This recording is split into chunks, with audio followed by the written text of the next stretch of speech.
merayap di permukaan vertikal. Bulu-bulu halus tersebut berfungsi sebagai lem yang mampu berjalan menahan tekanan gravitasi yang membuat cicak tidak terjatuh. Cicak banyak ditemukan merayap di dinding dan langit-langit rumah. Terkadang dia turun ke meja makan dan masuk ke wadah makanan. Terlihat menjijikan bagi banyak orang. Ternyata cicak memiliki bahaya yang tidak boleh diremehkan. Tahi atau kotoran cicak terkandung bakteri salmonella yang bila masuk ke tubuh manusia bisa menyebabkan demam, diare, dan kejang pada bagian perut. Bisa kita bayangkan saat cicak buang kotoran dari langit-langit rumah lalu jatuh ke lantai, baju atau badan kita, atau jatuh ke makanan, tentu sangat bahaya. Di situs Dokter Sehat dijelaskan salah satu jenis bakteri yang ditemui di dalam tubuh cicak adalah Escherichia coli atau E. coli. Bakteri E. coli dikenal luas sebagai salah satu penyebab utama sakit perut atau gangguan pencernaan lainnya. Karena alasan inilah, ada baiknya kita memastikan bahwa lauk atau makanan yang akan kita konsumsi ditutup dengan tudung saji dengan rapat sehingga tidak akan mudah dimasuki oleh cicak.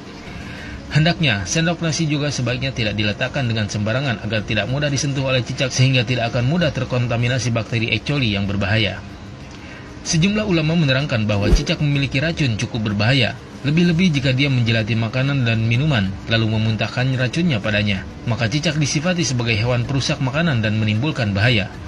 Karenanya, cicak disifati sebagai binatang pengganggu dan berbahaya seperti tikus, ular, dan kalajengking. Cicak masuk pada ujian madarat di samping ujian keimanan.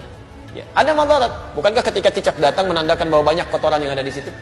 Ada bakteri E. coli yang dia bawa. Ada kotoran-kotoran yang ada di sekitarnya. Yang dimakannya pun yang kotor juga. Apa makanan cicak? Nyamuk. Nyamuk. Jadi ini menandakan bahwa ketika cicak hadir itu dia diciptakan oleh Allah. Bukan diciptakan untuk dibunuh. Diciptakan untuk menandakan ada madarat di sekitaran itu dengan kotoran-kotoran. Makanya diciptakan oleh Allah untuk menunjukkan ya, ada yang kotor, ada yang gak bagus, termasuk dirinya sendiri. Maka Nabi menyampaikan riwayat Sa'ad bin Abi Waqqas, ya, qala anna Nabiy sallallahu alaihi wasallam, bahwa Nabi sallallahu alaihi wasallam amara qatlal waza', memerintahkan untuk membunuh cicak. Membunuh cicak dan ada pahala di situ. Bunuhnya cicak itu seperti kita membunuh nyamuk untuk menunjukkan ada kotoran-kotoran di situ yang hikmahnya harus kita jauhkan. Memang diciptakan dia untuk menunjukkan itu dan harus dibunuh dia. Harus dibunuh. Ketika Anda bunuh itu bukan cuma ada pahala di situ, tapi menghilangkan keburukan-keburukan yang mungkin muncul. Termasuk di situ mengusir keadaan-keadaan jin, karena jin senang di tempat yang kotor. Makanya saya bisa katakan kalau ada cicak tuh beberapa tempat, itu jin biasanya ada juga di situ. Karena senang di tempat-tempat yang kotor. Senang di tempat-tempat yang kotor. Jelas sampai sini? Dalam kitab Al-Mawsu'ah Al-Fiqhiyah, membunuh cicak dan sejenisnya termasuk disyariatkan dan disunahkan. Termasuk yang disyariatkan untuk dibunuh adalah ular. Begitu juga disunahkan membunuh cicak meskipun tidak menyakiti. Hal ini berdasarkan hadis yang diriwayatkan Sa'ad bin Abi Waqqas radhiyallahu anhu, bahwasanya Nabi Shallallahu alaihi wasallam memerintahkan untuk membunuh cicak. Beliau menyebut hewan ini dengan hewan kecil pengganggu. Alasan lainnya, dari sisi histori, karena nenek moyang cicak bersedia menjadi alat setan untuk menimbulkan keburukan kepada Khalilullah Ibrahim alaihissalam, berusaha meniup api yang membakar Nabi Ibrahim agar terus menyala.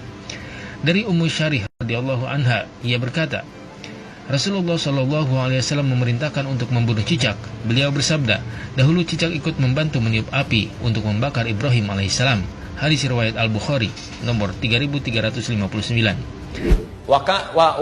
Wasamma bi fuwaisiqa, dan Nabi menyebutnya dengan hewan fasik kecil.